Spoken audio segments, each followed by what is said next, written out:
What's up, guys? Welcome to the DilaBois podcast. I'm here. This is Daniel here with Pete and Steve.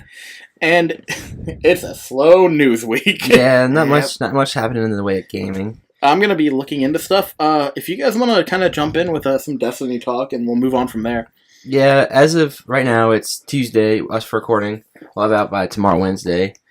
We just got factions, right, Steve? Yep. Destiny 2, the factions have returned, and it's kind of fun. I'm really enjoying it. Okay, as someone who did not play Destiny 1, what are factions? Explain to me. The factions are like these, basically just three NPCs that stand around in the hub world, and you do stuff for them to get loot, just like everyone else in the game, basically. But it's.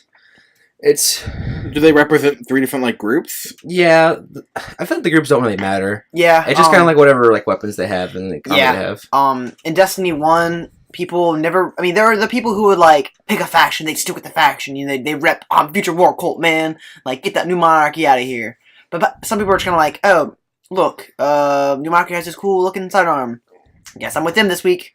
Oh, Dead has a cool shader. Oh, let me grab that. You know, it depends on who you are. It's kind of like a daily challenge kind of thing. Nah, everything in Destiny is kind of weekly, but I'm not sure about Destiny 1. I don't remember. I meant weekly, but a daily challenge kind of thing. Yeah, air quotes. Mm-hmm. It was like that in Destiny 1 because back then guns had different abilities no matter when you picked them up. So me and Daniel could have played a raid, gotten the exact same gun, but had way different perks on it. So back then it encouraged you to weekly get it because every week when they reset, they had different versions of the gun. But I'm not sure about Destiny 1, but Destiny 2, you have to commit to one faction, right? Yep, you have to commit. You didn't have to do it last time? Do they give you any special perks by committing, or is it just the type of weapons they give you? Other than the weapons, yeah. Okay. Weapons and armor. And the armor types. What are the factions? You have Dead Orbit, who are the emo kids who dress in all black and white and talk gothic. They're literally this Earth it doesn't last. We need to find something new out in space because this Earth is just an empty shell. Yeah. We're all black and we use old guns that are all beat up and yeah. New Monarchy is the extreme right wing of Destiny. They're all about the monarchy, and if you're not part of the monarchy, well, you die. It's they're just that's it. They're super extreme, and then Future War Cult is kind of like if you make Scientology with guns. Oh.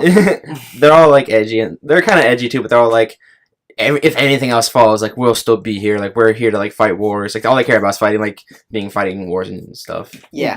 Goku mixed with Scientology, mixed with guns. Oh, good. Yeah.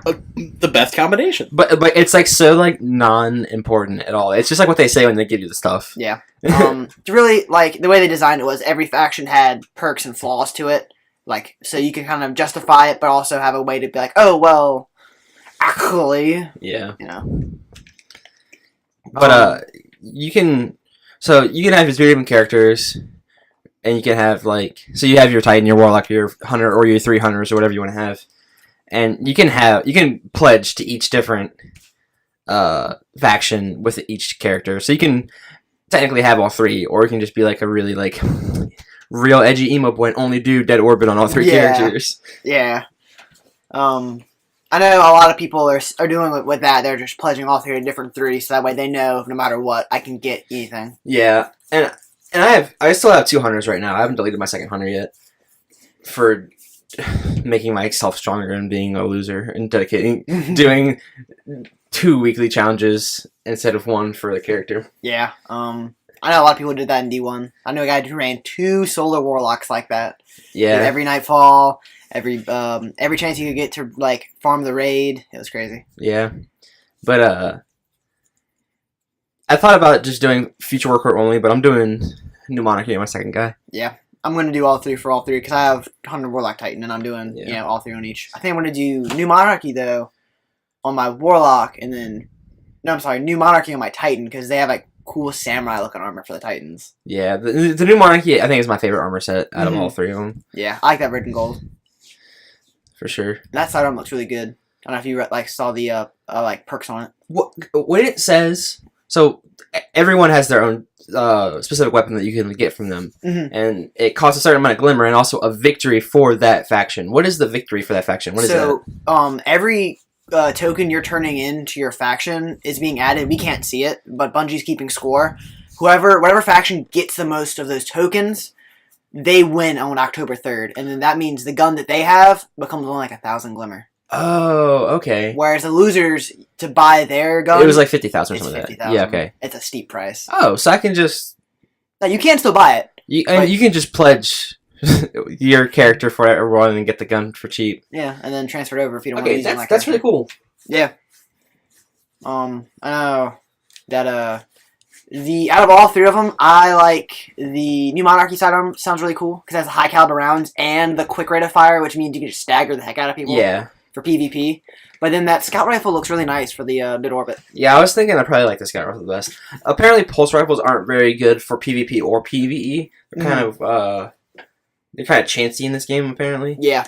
And I don't like pulse rifles that much unless they're like pretty like heavy. Yeah. And Destiny 1, it was kind of like that. They weren't really but so big, but every now and then you get one with like a really cool ability and people would like it. Yeah, I feel like pulse rifles are just like they're like the low impact, high rate of fire auto rifles, just like broken up for some reason. Mm-hmm. Because like it doesn't have the range of a scout rifle, but it doesn't also have that full auto action like an auto rifle. So it just kind of falls in a weird gray zone. Even that exotic one, the wings of no, it's like the railgun looking one that does like the extra damage on the third shot. Oh, the Graviton Lance. Yeah, the Graviton Lance. That's like the only one I really liked. Mm-hmm. And the third shot's the one that does the more damage, and it's really kind of annoying to try and get the precise shot with that third shot. Yeah.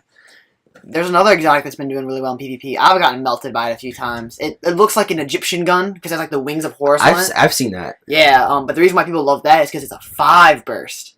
So you get a little bit more extra hits on it, but if someone around you starts getting hit and dies, it immediately gives you a boost to your speed and shield.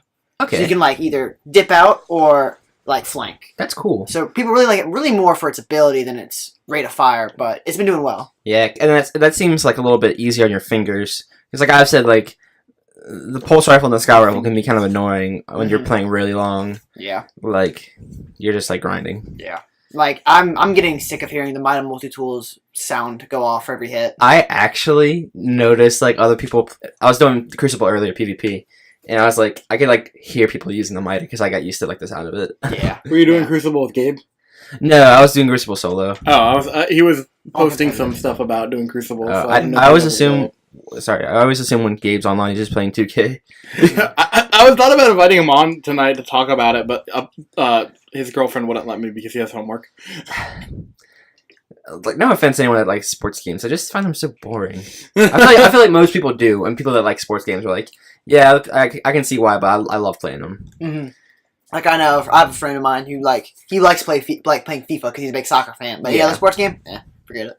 Everyone loves playing. Like I feel like if there's two different types of like video games at parties. You're either playing Smash or like a fighting game with your friends, or you're playing FIFA. Like that's the two like party games. Like, it's like Nintendo or like yeah, basically. Yeah. You're either playing Smash or Mario Kart, either on the current gen or like you're going nostalgia on the classic route. So Steve, we were in a PlayStation party the other night, and disaster seemed to strike on your Destiny. You want to talk about that? Yeah. So I lived a nightmare most Destiny players fear, and I'm sure have also lived through. I'm sure most players have accidentally done this at some point. Once or twice, yeah. But it was devastating for me because I had a gun called the Origin Story, which is a really nice auto rifle. Really liked it. It wasn't my strongest gun, so I kept it on me in case I wanted to use it in PvP. But I was just like, I had it there, whatever. And then I wanted to increase one of my exotics. So I pulled my exotic out the vault, and I had a gun that I had intended to infuse. It was like a trash blue gun that had a high attack. I wasn't even thinking, because I'd done this a million times with a million different guns. Went in, found the highest one, and dismantled it to increase the exotic's power. And then I looked at my vault, my thing, and realized, wait a minute. I just got rid of the gun, the Origin Story, that I really wanted.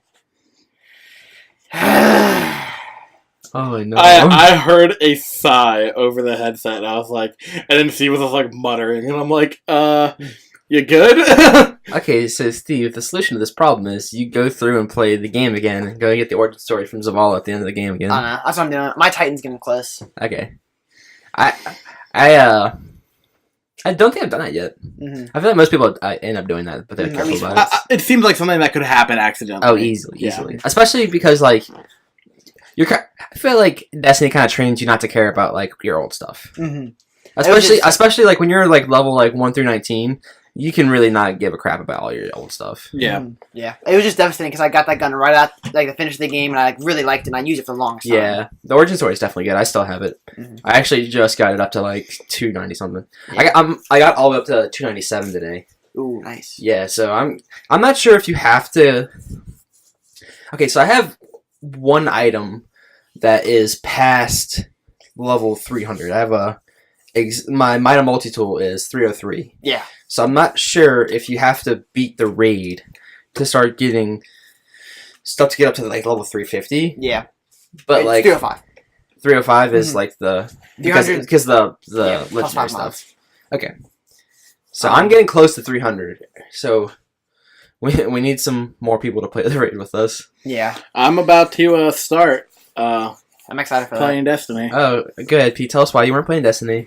I mean, I know, we already talked about we this. talked about it 2 weeks in a row. But now, time for the new segment called A Review Nobody Asked For. I finally beat Cyber Sleuth. I've talked about this probably like... I can probably go back onto the podcast and trace when I started playing this seriously. And, yeah, like a month later, I finally beat it. I didn't expect it to be that hefty of an RPG. Yeah. I kind of expected it to be shorter, like a Pokemon game, kind of, Yeah. like where you put a good, like, I don't know, 30 hours into a Pokemon game? Is that what you would say? 30 to 40? It depends if you grind. If you're not, like... You can just blast through it. If you're just doing the story kind of thing. Yeah. If you're not, like, really focused on training a bunch of really strong Pokemon. So I kind of expected it to be like that. And I got to Chapter 9, and it seemed like the story was wrapping up. It seemed like everything was coming to a head. Boy, was I wrong. There was a whole another 10 chapters. And I cleared through that. I cleared the DLC. I trained a team of Digimon I liked. I completed the field guide, which is like the equivalent of the Pokédex. Yeah. And it was a really enjoyable game. It's simple enough that you don't have to spend the amount of time that you would have to do in Pokemon to get perfect Digimon. Like, cause you don't have to like breed 600 there's eggs no or whatever. like strong breeding. Every Digimon that you have, if you do the certain steps with it, can be the highest potential of that species, kind of. But it's also complex enough that it wasn't just easy. It's not just train them to the highest level and they're going to destroy everything. You still have to do, like, basically EV training, but the game, it's an easy way of EV training. If you don't know what EV training is, it's like the hidden values of Pokemon training kind of thing. It seemed more like a classic RPG than I thought it was going to. Like, Yeah. it reminded me a little bit of like Final Fantasy and honestly a little bit of Persona. Yeah, because you're not always fighting 3. I mean, obviously you don't have to have 3 Digimon in your party, but you have 11 spots and 3 people fighting at once. Which is a little odd, because that means, like, if your team wipes, your last team will only have 2. That's annoying. There's probably a decision why they didn't make it 12 slots instead of 11. But, yeah, so it's 3 at your turn, and then 1 to 3 on the other side. The game typically just had a very strong villain on the other side, as opposed to having 3 enemies, and they would definitely boost the strength of the computer opponents. There were some tough ones that had no reason to be as tough as they were. Yep. And I'm hearing about that. And yeah, like some of them get like one-hit KO moves that they can do 5 times before you even get to go. So half your entire party is just down. That came as part of the 7 Deadly Sin Digimon part of the game, because apparently there are evil Digimon that represent every sin. Digimon is so confusing to me. Is this like that one time in Beyblade where Moses parted the Red Sea with the Beyblade? But like the game had the 7 Deadly Sin Digimon, and also had the Knights of the Round Table Digimon, which are just kind of 2 things that just I don't really ever like associate together. But I guess I'm over here, and I just have several questions in general about just Digimon. I watched a little bit as a kid and everything. Shoot. Okay, so they're digital monsters, like they were made in the digital world. Whatever. They are offshoots of data from like the human computers, but they are sentient living beings. But like, did someone code Digimon, or like? No, they're just, basically a byproduct of like all the data going somewhere. That's so. That doesn't make sense. It's lame. What other questions? Wait. Okay. So they're just the data of Pokemon that just got like mixed with like corporate people's emails and anime waifus. It's what happens when someone tries to email a picture of Pikachu and their waifu and it gets messed up on the internet. It's also kind of this weird thing where it also switches depending on the show and the canon because they're all different universes. Yeah. It's like there was a digital world and a human world. And they were on the parallel world theory, and they weren't able to cross until we invented technology. Yeah, and then people started banging Digimon, and it got all muddled. Yeah, if you see some of the Digimon in that game, whew. I have one question. Yes. Does the digital world also intersect with Tron? Probably. Okay. Probably. This game actually goes a lot into the weird, like, multiverse theory where every decision spins off another universe. So what you're saying is, I could have Agumon do a light bike race, right? Yes. Okay. Because, like, one of the Digimon, like, the important Royal Knight ones, like, they kind of gloss over it, but I guess in your universe he straight up dies? Because you have to go to another universe and get their, like, Royal Knight of that one. Also, like, I feel like there's, like... I feel like it's like Pokemon, where there's always, like, a million more of the same Pokemon. But, like, it always seems like there's only one of each, like, Digimon. But, like, there's also, like, multiple of them, and they're just, like, rare or something. Yeah. And it's really gray and not very, like, well-defined. Yeah, like, in that game, it's like, there's no way we could ever get another one of these from this universe. And then, like, you can get one. Like, I have one. I use him on my team. He's really fast. Like, it's like, yeah, it's like the legendary thing where it's like, there's only one Lugia! I have one in my party and I'm about to go catch this one. There's only one Lugia! I mean, if every different cartridge of Pokemon is a different universe. But even in this game, like, within its own universe, it defies it. Well, that's Pokemon. I wasn't talking about Digimon. Yeah. Digimon is, like, less thought out Pokemon half the time, I feel like. Yeah. The game definitely was good. It actually had a pretty compelling story with a dark ending. Not a dark ending. A somber ending is, I guess, the best. A somber ending? I mean, you are a hacker. Hola. The entire game, you are a hacker with your friend who's a hacker. And, do you guys wear fingerless gloves at all? You actually wear a fingerless Do you gloves. wear a hoodie? Oh, heck yes. I'm picking this game up. Okay, no, your guy friend wears a hood that's zipped at the top but not anywhere else, and he wears it like a cape. Do you wear a black hoodie and then also have multiple personality disorders? No. Oh.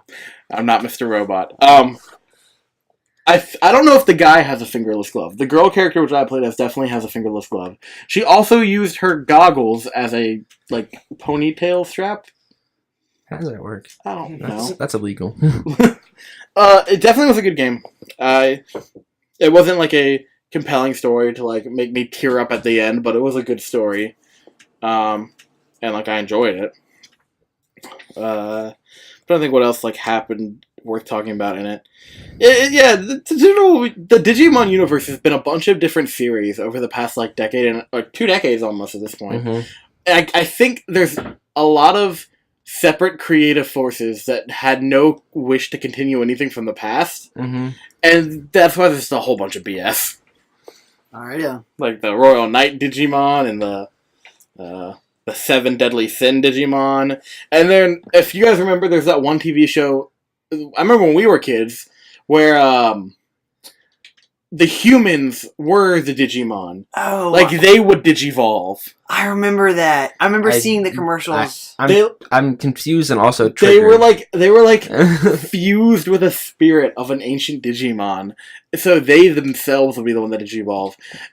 Those, I think, have been like forgotten out of the canon of Digimon. They weren't in this game. So what you're saying is, if I were in that universe, I could get to fuse with my Digisona? Yeah, basically. Yo! And then, like, the third series, which happened after the first two, which the first two had the characters that everyone grew up with. Wait, Pete. 3 came after 1 and 2? Yeah, but I'm saying 1 and 2 were the ones that like people remember the characters from. And then 3, it was supposed to be set in the real world. Because in that, Digimon are just cards in a TV show. But then they're also Digimon. I'm confused and triggered again. Yeah, I know. So the third series was a bit like, alright, what if it was Yu-Gi-Oh, but it wasn't holograms, it was real? Yeah. But it was also part of you. It was just like, they don't even, Okay, I didn't watch all of season 3. I watched 1 and 2 again while playing this game because I put a lot of hours in this game and I needed something to like watch in the background. And I started season 3 because people say it's good. It lost my interest pretty quickly. People say it's like one of the best seasons, but it lost my interest. People also have bad opinions, so True. But yeah, as far as I got, they never explained why Digimon just happened. that's so funny. I was also going back to like just like stupid anime stuff. Everyone in Yu-Gi-Oh had different Yu-Gi-Oh cards. There was no meta to like the Yu-Gi-Oh game. Yeah. Like it was just like Kaiba and Yugi had like the meta cards, and everyone else was just like, well, I got like some cool bugs. Like, like there are people that had like cool cards and stuff, and there was like obviously like obstacles in the game, but like it was just like there was no meta. Like no one's like Yugi's the only one in the entire place that has like a black magician or whatever it's called. Okay. Or magician. And Joey Wheeler, the Godfather of games, had the only red-eyes black dragon. And the time was. So I have never watched Yu-Gi-Oh. Yu-Gi-Oh is all about friendship. You think How it's about do a they card game? acquire their cards? Do They're they just buy they're just packs or born do they with them. find them? In the beginning, they mentioned that Pegasus, the main villain of the first arc, brought them back. Because isn't the first season-ish of Yu-Gi-Oh! Like, it's not just the cards, it's other games as well? Yes, because it's the I think it's like the Kingdom something duel, where like Pegasus hosts like a giant. It's weird. He has an island because this guy's just filthy rich, and There's also just like the underlying. Okay, so Yu-Gi-Oh was like a card game back in the ancient Egyptian times. yeah, And like, yes. there's all these like random artifacts that are like crazy magical, and they deal with like the dark realm or whatever, the 'Cause shadow realm. Doesn't the Yeah. protagonist, Yugi, doesn't he get possessed by like a spirit of an He ancient Egyptian gets god or something? He gets the pharaoh's like spirit. Millennium Puzzle. Yeah, he gets What? like his like pyramid, upside down pyramid necklace Yeah. has like the spirit of like the pharaoh in it. Who helps him like duel? I also hear he sometimes takes over, though, and controls him. He like when they duel, he's usually in charge. Yeah, almost every duel. Okay. But like, where are we going with this? We're Okay, talking about like where they get their cards and stuff. yeah, so like they mentioned in the first season that Pegasus is the guy who brings him back, but then Kaiba, who's also filthy rich, who's even more filthy rich, his company buys Pegasus's. So I think Kaiba Corp is the one who produces them. Do you buy them in packs, or do they like send out these special? Everyone just has like their own specialized deck, and Yeah, like, that's- there's that's what I was no gonna discussion say. of like where they get them. You Yugi's have- grandpa has like a gaming shop, Yeah, and that's So, where yeah. like he gets like his cards. I guess they buy packs or whatever. Yes, I guess he would. Yeah, But there's no crossover in the cards really. Everyone just has their own deck, and there's like their own unique cards in it. you go to your own game shop and you take like a Fallout style aptitude test. It's like It's like figure out everybody what your kinda, deck like, is. We like went and bought like blank cards, and we just kind of drew our own. It's like if every trainer in Pokemon only like they no There was crossover. no crossover? Yeah, Oh my God. It's so strange. 'Cause I don't think there's that much crossover in the. I can't think of like one card that crosses It'd be over. only the Yeah. Magic and Trap cards, maybe a few Yeah. like trash ones.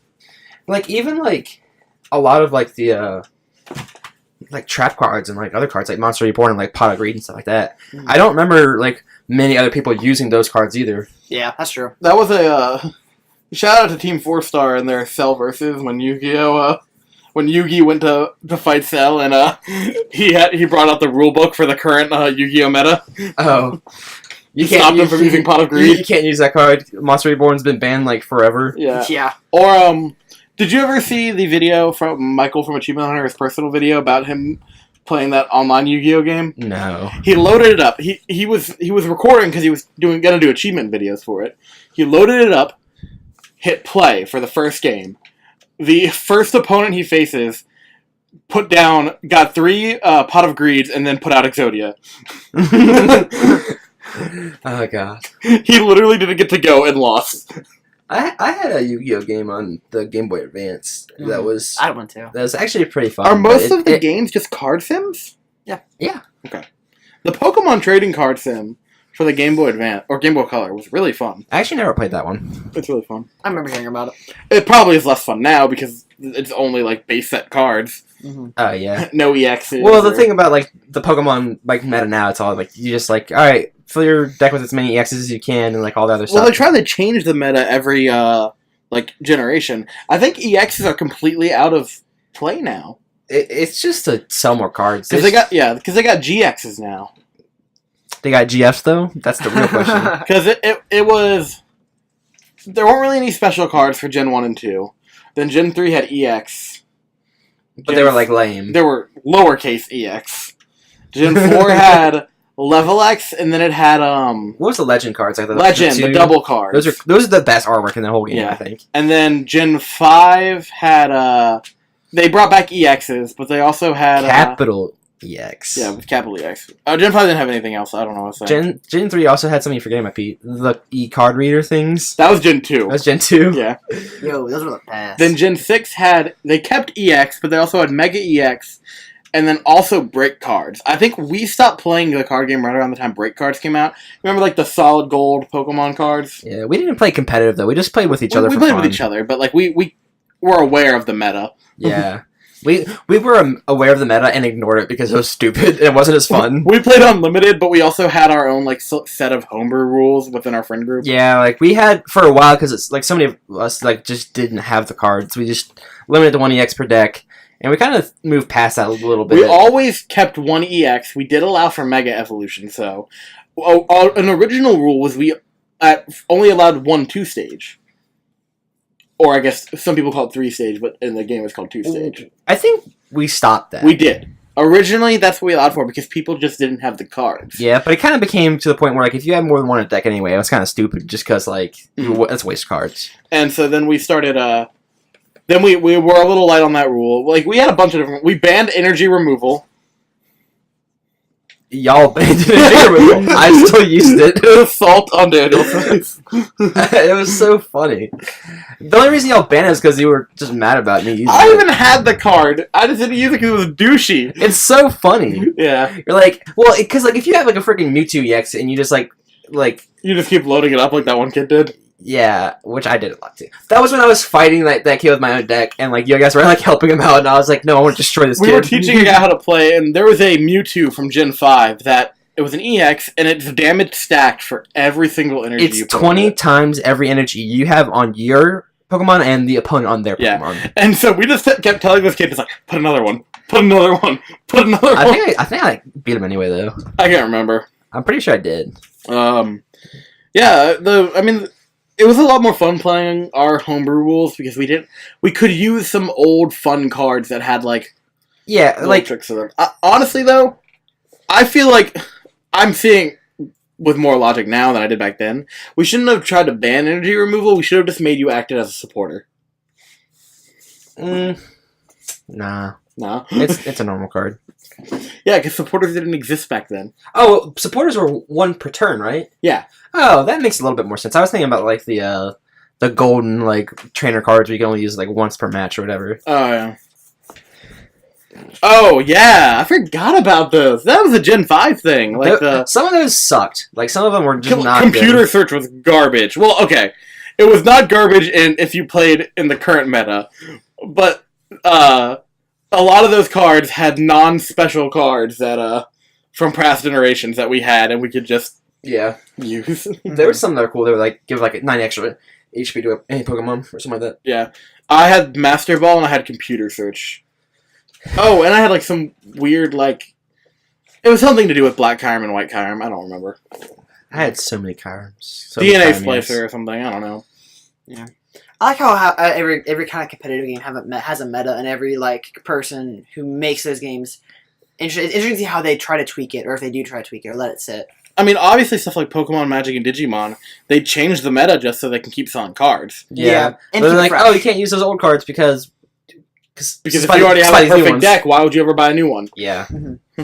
Or because, like, in the beginning of the game, you know, like, I'm sure Pot agreed back when they first made it, back before you didn't really need to, like, sacrifice for summoning, it didn't really matter. Yeah. Or, like, the power scaling in Pokemon is ridiculous. Like, each new, like... Like, using an old... Okay, the trainers from old generations are very cool and nice. Using an old Pokemon is almost not worth it. Like a Gen 1 card, like, freaking, like, I think the Charizard card has, like, 100 HP or something, maybe 120. And then, like, Charizard comes out, like, oh, yeah, like, well, 200, whatever. It's insane. Yeah. I had my I think my non-EX Wailord was the first card to have 200 HP. Oh, that was 300. 300!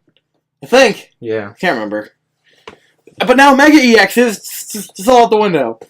At what point they're going to be like, alright, just give them, like, 2,000. Yeah.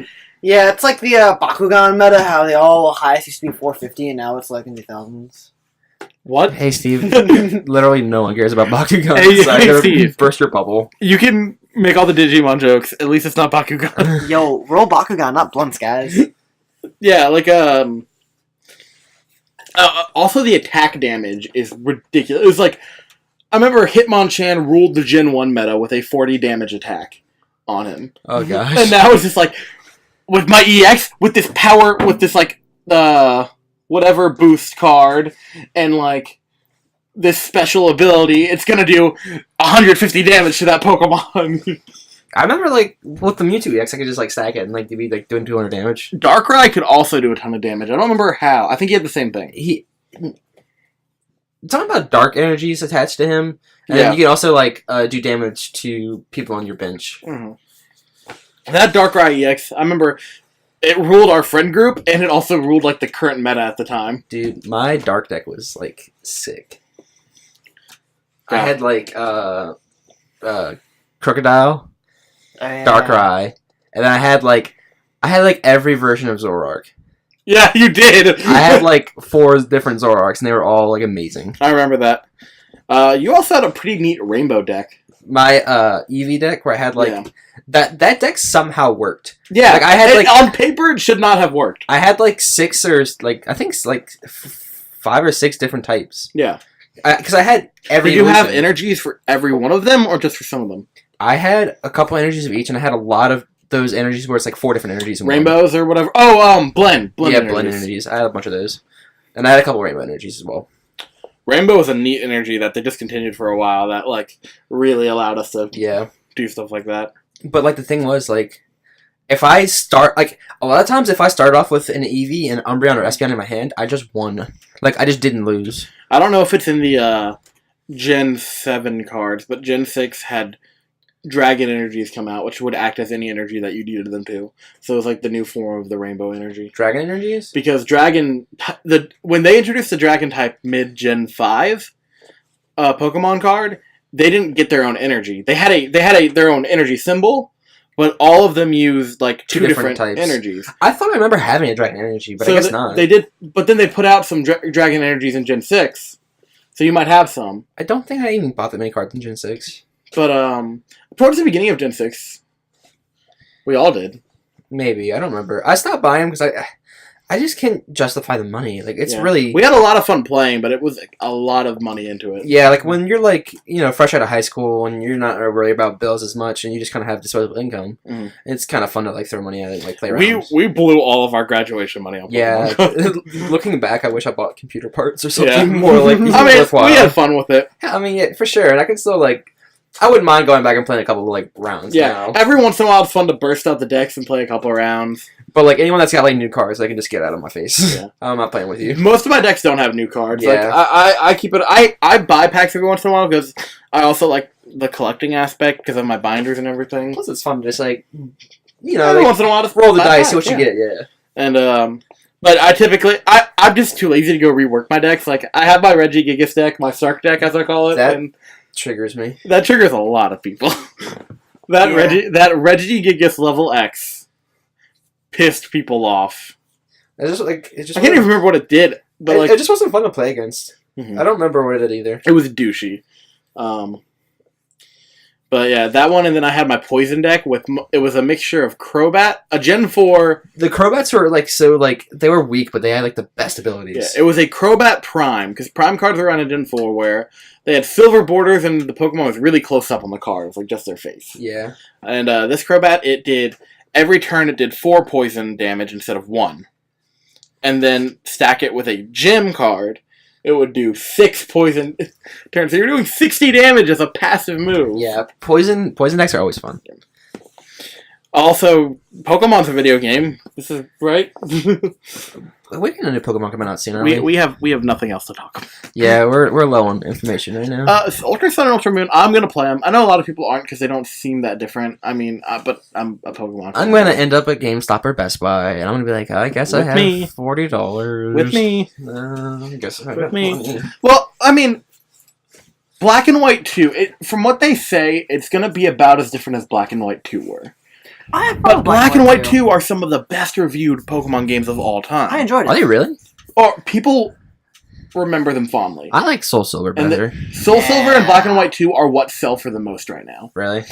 Black and White 2, you could catch like 80% of all the Pokemon in total in that game. Which is what Sun and Moon are going to be doing too. Ultra Sun, Ultra Moon, they're adding like 400 new Pokemon on top of what was already in Alola. Okay, not new, but like... Just like catchable. Catchable, yeah. That's good. Because I remember one of the problems I had with Sun and Moon was, I think it was in Sun, I got past the last area, the dragon area, and after fighting the main dragon, I was like, yo, I want to have one of those part of my team. Caught it, trained it, and was like, oh my gosh, this dude's garbage. He evolved in like 2 levels because I caught him at level 37, and he evolved at 38, and then like 40, so he had like garbage stats. So that happened to me. I would love to be able to get him earlier in the game. Mm-hmm. What was his name? I remember Komo was the final stage. It was K's. Jack Mo. They definitely decided to like use the harder names to pronounce in that game. Yeah. Like there's like the Porcupine Pikachu thing that Togedemaru? I don't Hey, it's Togedemaru! Hey, Togedemaru! Togeda regular spaghetti. The Hedgehog Pikachu. Yeah. He was cool. Steel Electric, cool. Yeah. Mimikyu. And then it has some weird names in that. Yeah. Poplio. Buzzwole. I don't remember any Pokemon from that Buzzwole, generation. remember the ripped mosquito? Oh, dude. Oh god, yeah. I didn't even do the in-game in that game. Because he was a bug that buzzed and he was so... Yeah, because Daniel, you don't complete games anymore. That's true. Remember Legend of Zelda Breath of the Wild, a game that you waited for like 5 years for? That's true. Okay, but to be fair, it wasn't like a main series Zelda game for me. Like it was so different. I was gonna say it's not a main series Zelda game. Like it's so different. But like I mean I love it. Don't get me wrong, I love that game. But like it definitely strayed 100% from like the. I wish it was more like Twilight Princess with it. Like I wish the game was what it was, but also had like dungeons. It's crazy how well reviewed that game got though. Like Breath of the Wild. Yeah, there was so much hype behind it, and it to a good extent, it lived up to the hype. I think 95% of people lived up to the hype. I think there's I just wish there was more to do. Because I'm pretty sure it still currently stands as the second highest rated Zelda game now. I think it's now second to Ocarina of Time. Like everything's it just gets boring to me because it's like everything is the same. Yeah, though to be fair, that might change. That opinion might change once you use the hero tracker and you realize, oh, I've been traveling on these woods like 3 times. I didn't even realize it. Maybe look at these top of these mountains. That's true. Like don't get me wrong. Every time I play the game, it's really fun, and I find something new. Like, oh, that's cool. I just I don't know. I've been discovering something new, even recently. But what did I say that blew everybody's mind that I didn't know? Oh, fishing! You could bait fish. Yeah, with different food. Different foods. Bait different fish to the surface. I didn't know that. Yeah, but that's that's really interesting and cool. And I've had fun playing that, but it's just so menial compared to I don't know. I just like dungeons. Well, I think the point of Breath of the Wild is to feel very empty. So within that, they filled it, kind of thing. You know what I mean? Yeah. Like you're supposed to feel very alone, kind of, in that game. Yeah, I mean, I get that. Yeah, but I mean, aren't they going to add an actual dungeon in one of these DLCs coming up? The Champion. DLC, the origin story of the champions, is going to have a full dungeon. Alright. A full dungeon? Yeah. I still haven't played the other DLC yet. The main dungeons are the other DLC isn't... Well, okay, there is the sword, challenge. That's not a dungeon. I've done those. Those are all combat trials. It's not a dungeon, but that's what was added in the first. I've heard people complain about the DLC and saying it's bad. But that was GameStop employees, so you know. Everyone who I know who has the DLC, I mean, it's $20 to get both DLC. You don't have to pay for each separately. Yeah. And everyone says it's pretty good. It kind of adds some stuff that people wish were in the base game with the first one, but the second one's actually going to be I mean, that's literally every DLC is this should be in the base game. This one added a lot of basic stuff that should have been in the base game, like a hard mode. Yeah. The Korok mask. Yeah. Hard mode, Korok mask, heck, even the Tingle's outfit. Oh, you mean what should have been your starting gear? I wish Tingle was in the game somewhere too. You know what I mean? There is an island called Tingle's Island, so he might show up somewhere. Might be a DLC. I wonder if they're gonna do some free DLC. That'd be cool. That would be neat. That'd be neato. They did a lot of free DLC for Fire Emblem. I mean, I know that's a different company, but We're gonna have to see what happens post the Champion DLC. We're gonna have to see if we're even gonna get more DLC for Breath of the Wild. I hope so. That's a big world and a big game to just stop supporting within a year. That is true.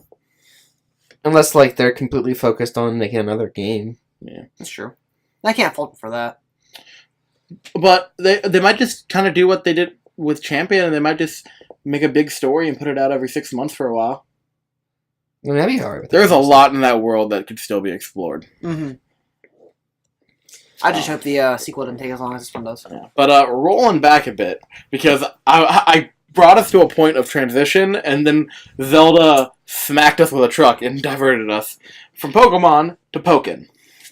Oh yeah, that game. Pokken came out on the Switch this week.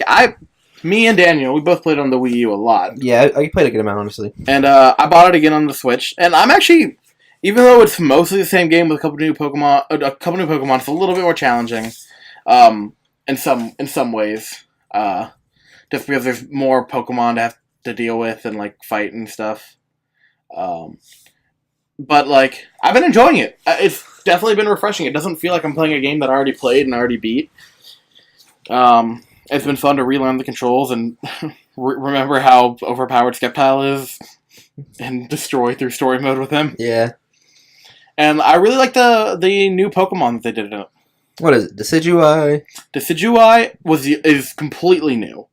And then from the arcade version, they brought over Darkrai? Croagunk, Darkrai, Empoleon, and Caesar. Okay. Skizzer. And then Mega Evolutions form, right?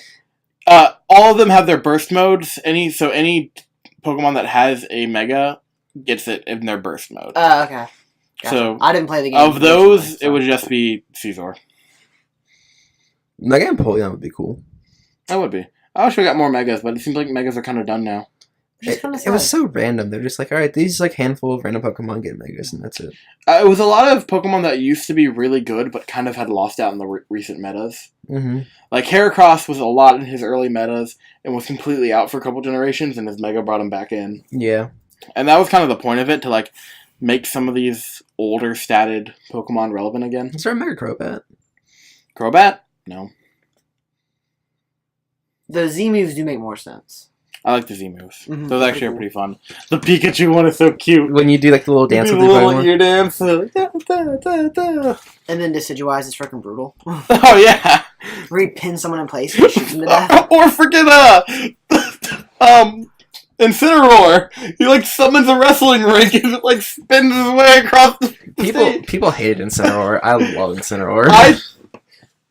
I like the fact that he's so dumb. I don't think he's that dumb looking. Well, I'm just tired of bipedal firefighting, but that's all They really did not. They're like, everyone's like, it better not be a bipedal firefighting, and they're just like, They did the SpongeBob meme. It better not be a fire pedal. is it fire dark or is it firefighting? Fire dark. Okay, so it's not firefighting, Pete. No, I was just saying bipedal. You said firefighting. Did I? I meant to Yeah. say bipedal. I'm pretty sure he's based off like a Japanese anime about wrestling. He's just, in general, based off the idea of wrestling. I know, but like his visually, he's based off that. Sorry about that. Daniel's looking at me. Why are you looking at me? Yeah, I'm thinking about you playing Picross. That comes out in 2 days! Yeah. Have we talked about my We did. horrible addiction before? Yeah, we talked about your horrible addiction. I He was waiting until midnight last night to buy it. Then he realized he has to wait till Thursday. didn't wait till midnight. I went to bed and I woke up ready to download it, okay? you set an alarm. I did not set an alarm. I just woke up because I was excited. You just felt the need to wake up at 12 o'clock to buy Picross. No, I woke up at like 7 Okay. to buy Picross. And play it for 5 hours. So I had 5 hours before I went to work, but then it wasn't out, so I was like, I guess I can get breakfast with Daniel. Yeah, instead of crying alone in a closet playing Picross by yourself. How do you know what I do when I play Picross? Pete, I just know you. Yeah, I have a problem. At least this one's only like $8 as opposed to. By the way, I was talking about the co-op mode in it, and your girlfriend was like, I think I might get Picross and play it with you. Oof, she's not allowed to touch the Switch anymore. She was like, that sounds really fun, actually. When I was describing her what Picross was, and she was like, I'm going to get the Pokemon version and see if I like it. I'm gonna... Oh. Oof, not on my 3DS. She broke her 3DS and she's been using mine lately. And then she dropped it. Yeah, she scratched it. It's the Legend of Zelda one too. I was mad. But it's not that big of a deal. Your collectors. Yeah. I had bought that thing completely impulse. You bought it, and then our boss saw it, and just, like, immediately went to the store and bought it.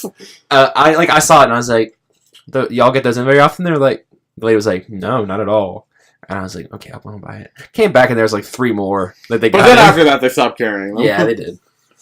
Yeah, I got my brother that one for his birthday. There was like a... it's like the Triforce one, right? Mm-hmm. Yeah. There was like a 3-month window where they stocked those, and then it was gone. Yeah. Right now they're still doing the Nebula ones, I think. No, that's like the standard one now. You Yeah. you can't get any color XL now other than the Galaxy one. What about the black? Not even the black? I haven't seen the black anywhere. You might be able to get it online, but I haven't seen the black. I saw it at our local Second and Charles once. The 2DS ones, the new 2DS XL looks cool. Yeah, the blue and black. Those look cool. Apparently in like in different countries it's different colors. Really? Yeah.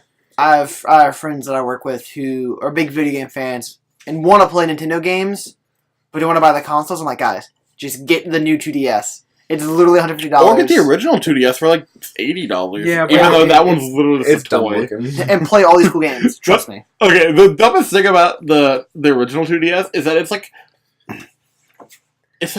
it's a triangular prism kind of like it's a door fatter wedge at wedge. the top than it is at the bottom. It's a door wedge. Yeah, It's literally just like, all right, I'm gonna put this underneath the door. yeah, It was designed for kids. yeah. I guess And then they doesn't were make it like, less stupid, Steve. Don't defend this. I mean, it's cheap. It's Yeah. like, isn't it like $80? $80. Yep. Yeah. And you can play any 3DS game.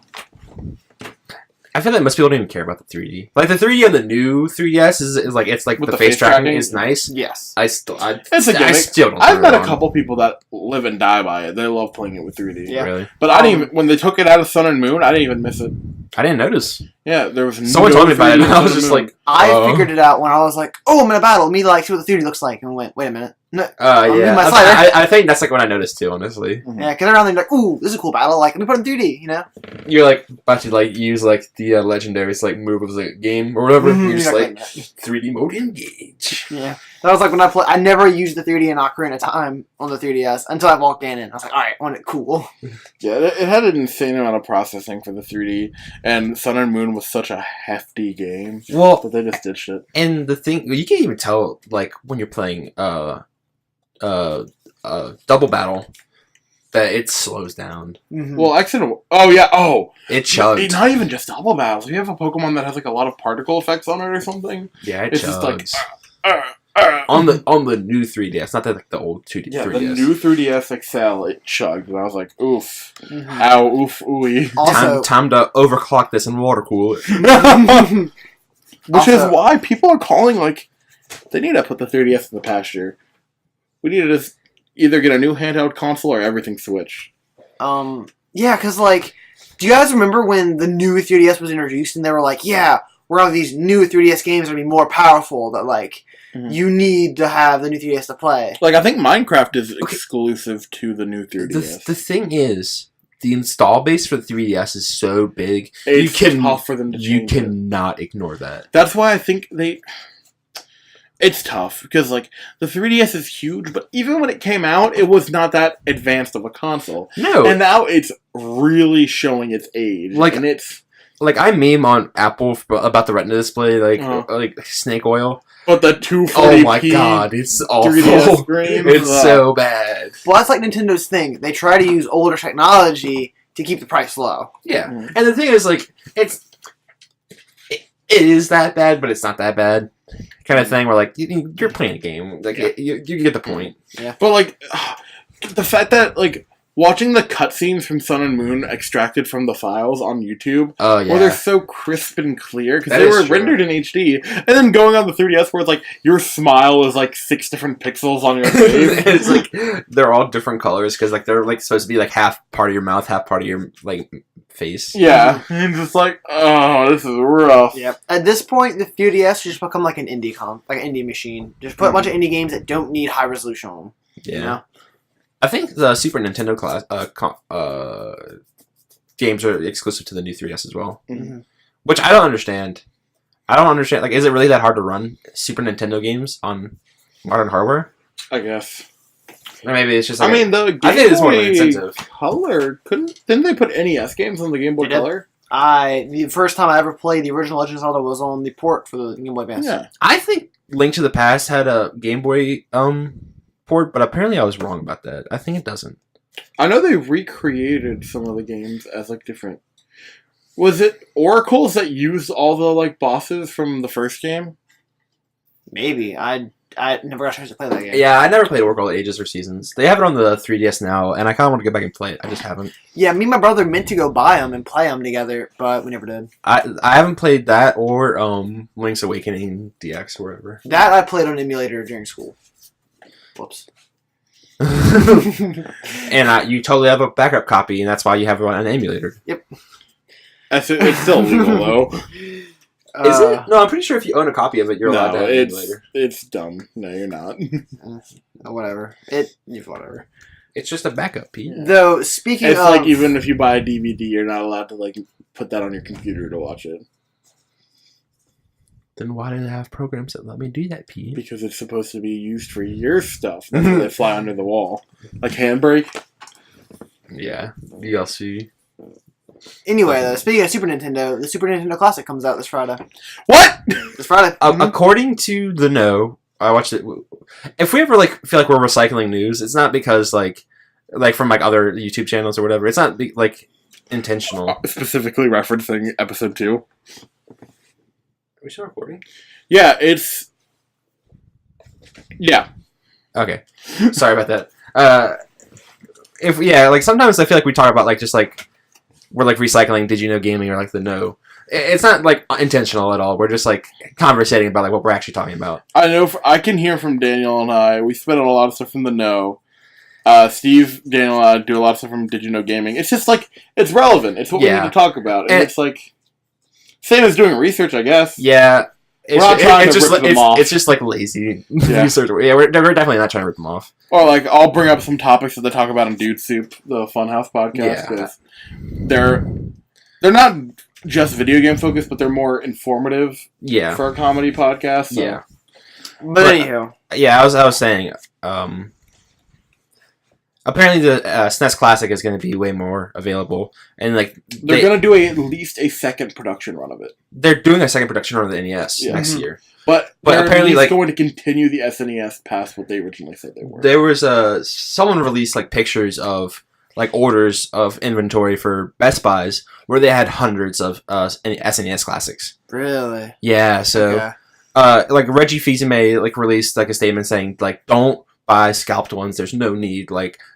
Don't pay more than you need to for that. Because I guarantee that statement was a little weird though when he was talking about the NES Classic. They were no, I talk about the SNES Classic. Yeah, but he also brought up the NES Classic and why it was undersold, and it seemed a little odd.